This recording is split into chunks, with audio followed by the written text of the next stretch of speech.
யாழ்சிரியின் பிரதான செய்திகளுக்கு செல்லும் முன் முதலில் தலைப்புச் செய்திகள். பெர்லினில் பரபரப்பு. ஈரான் முன்னாள் பட்டத்து இளவரசர் மீது திரவ தாக்குதல். இஸ்ரேல் லெபனான் போர் நிறுத்தம் நீடிப்பு. ஹார்மூஸ் நீரிணையில் சுட்டுக்கொள்ள ட்ரம்ப் உத்தரவு. ஏஐ தாக்கம் தீவிரம். ஐடி துறையில் வேலை இழப்பு அச்சம். ஊழியர்களுக்கு தொடர்ந்து அதிர்ச்சி. பலாலியில் நில உரிமைகள் போராட்டம். காணி மீட்புக்காக கவன ஈர்ப்பு. முன்னாள் ஜனாதிபதி வீட்டில் சிஐடி. கொழும்பில் பரபரப்பு விசாரணை. வடமாகாண ஆசிரியர் இடமாற்றம். அரசியல் குற்றச்சாட்டுகளுக்கு அர்ஜுனா எம்பி பதில். உண்மை நிலை விளக்கம். செய்திகளோடு இணைந்து கொள்ளும் நான் அந்தோணி பிள்ளை கிரேசியன். இலங்கையின் வடக்கில் அமைந்துள்ள பலாலி பகுதியில் தங்களின் காணிகளை மீண்டும் பெற்றுத்தர வேண்டும் என்ற கோரிக்கையுடன் நில உரிமையாளர்கள் கவனஈர்ப்பு போராட்டத்தில் ஈடுபட்டுள்ளனர். பல ஆண்டுகளாக பாதுகாப்பு காரணங்களுக்காக கைப்பற்றப்பட்டதாக கூறப்படும் இந்த நிலங்கள் இன்னும் உரிய உரிமையாளர்களுக்கு திருப்பி வழங்கப்படவில்லை என்று போராட்டக்காரர்கள் குற்றம் சாட்டுகின்றனர். இதனால் தங்களின் வாழ்வாதாரம் பாதிக்கப்பட்டுள்ளதாகவும் உடனடி தீர்வு வழங்கப்பட வேண்டும் என்றும் அவர்கள் வலியுறுத்துகின்றனர். போராட்டத்தில் ஈடுபட்டவர்கள் அரசாங்கம் இதுவரை பலமுறை வாக்குறுதிகள் வழங்கியிருந்தாலும் அவை நடைமுறைக்கு வராததால் தாங்கள் மீண்டும் சாலையில் இறங்க வேண்டிய சூழ்நிலை ஏற்பட்டுள்ளதாக தெரிவித்தனர். குறிப்பாக வீடுகள், விவசாய நிலங்கள் உள்ளிட்ட சொத்துக்கள் மீட்கப்பட்டதால் குடும்பங்களின் வாழ்வு கடுமையாக பாதிக்கப்பட்டுள்ளதாக அவர்கள் கூறுகின்றனர். இந்த நிலையில் சம்பந்தப்பட்ட அதிகாரிகள் உடனடியாக தலையிட்டு பிரச்சினைகளுக்கு நிரந்தர தீர்வு காண வேண்டும் என போராட்டக்காரர்கள் கோரிக்கை விடுத்துள்ளனர். பலாலி பகுதியில் தொடர்ந்து நடைபெறும் இந்த போராட்டம் வடக்கு மக்களின் நீண்டகால நில பிரச்சினையை மீண்டும் முன்னிறுத்தியுள்ளது.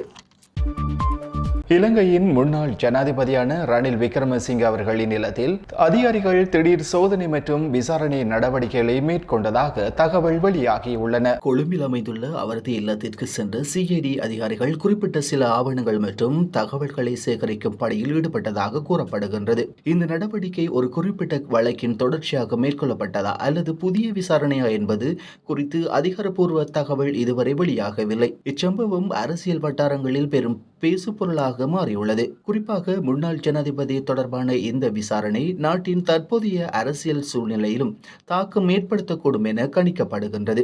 மேலும் இந்த விசாரணை தொடர்பாக ரணில் விக்ரமசிங்கே தரப்பில் இதுவரை எந்தவித அதிகாரப்பூர்வ விளக்கமும் வழங்கப்படவில்லை. சிஐடி விசாரணையின் முடிவுகள் வெளியாகும் வரை இந்த விவகாரம் குறித்து பல்வேறு ஊகங்கள் நிலவி வருகின்றன. வடமாகாணத்தில் ஆசிரியர்கள் இடமாற்றம் தொடர்பாக எழுந்துள்ள சர்ச்சைகள் மற்றும் குற்றச்சாட்டுகள் குறித்து பாராளுமன்ற உறுப்பினர் அர்ஜுனா தெளிவான விளக்கம் ஒன்றை வழங்கியுள்ளார். சமீபத்தில் சில தரப்புகள் அரசியல் தலையீடு மற்றும் சார்பாடு காரணமாக ஆசிரியர் இடமாற்றங்களை நடைபெறுகின்றன என்ற குற்றச்சாட்டுகளை முன்வைத்த நிலையில் அவற்றை அவர் மறுத்துள்ளார். அர்ஜுனா எம்பி தெரிவித்ததாவது: ஆசிரியர் இடமாற்றங்கள் கல்வி அமைச்சின் நிலையான வழிகாட்டுதல்கள் மற்றும் நிர்வாக நடைமுறைகளின் அடிப்படையிலேயே மேற்கொள்ளப்படுகின்றன. குறிப்பாக சேவை காலம், பள்ளிகளில் உள்ள ஆசிரியர்கள் தேவைகள் மற்றும் மாணவர்களின் கல்வி நலன் போன்ற காரணிகளில் முக்கியமாக கருதப்படுகின்றன என அவர் வலியுறுத்தினார். மேலும் சில தவறான தகவலை பரப்பி தேவையற்ற குழப்பத்தை உருவாக்க முயற்சிப்பதாகவும் ஆசிரியர்களின் நலனையும் கல்வி அமைச்சின் நிலைத்தன்மையையும் பாதிக்கக்கூடிய வகையில் அரசியல் ஆதாயம் தேடும் முயற்சிகள் இடம்பெறுவதாகவும் அவர் குற்றம் சாட்டினார். ஆசிரியர்கள் மற்றும் பொதுமக்கள் உண்மை நிலையை புரிந்து கொண்டு அதிகாரப்பூர்வ அறிவிப்புகளை மட்டுமே நம்ப வேண்டும் என்றும் தேவையற்ற வதந்திகளை தவிர்க்க வேண்டும் என்றும் அவர் கேட்டுக்கொண்டார். வடமாகாணத்தின் கல்வி தரத்தை உயர்த்துவதற்காக வெளிப்படையான மற்றும் நியாயமான நடவடிக்கைகள் தொடர்ந்து மேற்கொள்ளப்படும் எனவும் அவர் உறுதியளித்தார். அடுத்து சர்வதேச செய்திகள். டேசா பக்லவி மீது ஜெர்மனியின் பெர்லின் நகரில் நடைபெற்ற நிகழ்வின் போது அடையாளம் தெரியாத நபர் ஒருவர் திரவத்தை விசிறிய சம்பவம் பரபரப்பை ஏற்படுத்தியுள்ளது. ஈரானில் இருந்து நாடு கடத்தப்பட்ட நிலையில் வெளிநாடுகளில் தங்கி வரும் ரேஷா பக்லவி பெர்லினுக்கு விஜயம் மேற்கொண்டிருந்த போது இந்த சம்பவம் நடந்ததாக தகவல் தெரிவிக்கின்றன. திடீரென ஏற்பட்ட இந்த தாக்குதலுக்கு பிறகு அங்கிருந்து பாதுகாப்பு அதிகாரிகள் உடனடியாக செயல்பட்டு அவரை பாதுகாப்பான இடத்திற்கு அழைத்து சென்றனர். இந்த சம்பவத்தில் ரேஷா பக்லவிக்கு எந்தவித பாதிப்பும் ஏற்படவில்லை என ஆரம்ப தகவல் கூறுகின்றன. தாக்குதல் நடத்திய நபரை கைது செய்ய ஜெர்மன் போலீசார் நடவடிக்கை எடுத்துள்ளதுடன் சம்பவத்திற்கான காரணம் குறித்து விசாரணை தொடங்கப்பட உள்ளது.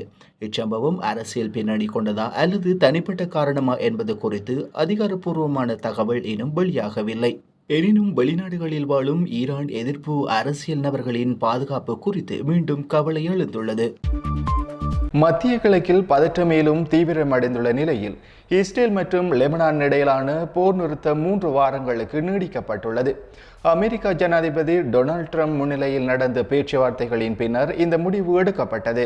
இது பிராந்தியத்தில் குறைந்தபட்ச அமைதியை பேணும் முயற்சியாக பார்க்கப்படுகின்றது. ஆனால் இதே நேரத்தில் அமெரிக்கா ஈரான் இடையிலான பதற்றம் மிகவும் ஆபத்தான நிலையை எட்டியுள்ளது. ஹார்முஸ் நீரிணையில் கப்பல் போக்குவரத்தை தடுக்க மைன் பதிக்கும் ஈரான் சிறிய படகுகளை சுட்டுக்கொள்ள அமெரிக்க இராணுவத்திற்கு ட்ரம்ப் நேரடி உத்தரவு பிறப்பித்துள்ளார். இந்த உத்தரவு உலகின் முக்கிய எண்ணெய் கடத்தல் பாதையான ஹார்முஸ் நீரிணையில் பாதுகாப்பு நடவடிக்கைகளை கடுமையாக்கும் வகையில் உள்ளது. அமெரிக்கா மைன் அகற்றும் நடவடிக்கைகளையும் அதிகரித்துள்ளதாக தெரிவிக்கப்படுகின்றது. இந்த நிலையில் ஈரான் சிறிய வேகப்பாடுகள் மற்றும் கடற்படை நடவடிக்கைகள் மூலம் அமெரிக்காவை சவாலுக்கு உள்ளாக்கி வருகின்றது. சில கப்பல்கள் தாக்கப்பட்டதும் சில கைப்பற்றப்பட்டதும் இந்த பதற்றத்தை மேலும் தீவிரப்படுத்தியுள்ளது.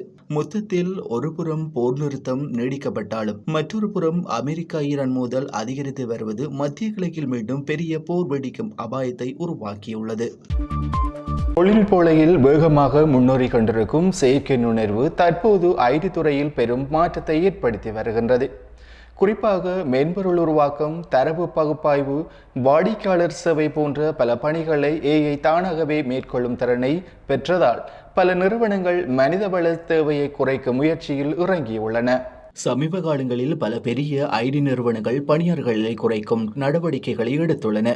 ஏஐ கருவிகள் குறைந்த செலவில் அதிக வேகத்துடன் பணிகளை முடிக்கின்றன என்பதால் நிறுவனங்கள் இதனை அதிகமாக பயன்படுத்த தொடங்கியுள்ளன. இதனால் குறிப்பாக ஆரம்ப நிலை பணியாளர்கள் மற்றும் வழக்கமான பணிகளை செய்யும் ஊழியர்கள் அதிக பாதிப்புக்குள்ளாகின்றார்கள். மேலும் கோடிங் மற்றும் டெஸ்டிங் போன்ற பணிகளும் ஏஐ மூலம் தானியக்கமாக மாறி வருவதால் பலர் தங்களது வேலையை பாதுகாப்பை பற்றி கவலைப்படுகின்றனர். இதன் விளைவாக புதிய திறன்களை கற்றுக்கொள்வது அவசியமாகியுள்ளது.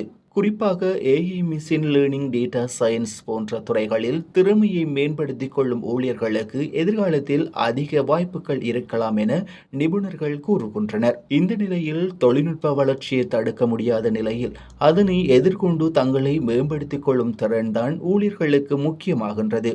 ஏஐ ஒரு அச்சமாக இருந்தாலும் அதை சரியாக பயன்படுத்தினால் புதிய வேலை வாய்ப்புகளையும் உருவாக்கும் என்பது குறிப்பிடத்தக்கது. இத்துடன் ஜால்சிரியின் செய்திகள் நிறைவடைகின்றன. உடனுக்குடன் செய்திகளை அறிந்து கொள்ள ஜால்சிரி யூடியூப் சேனலோடு இணைந்திருங்கள். நன்றி, வணக்கம்.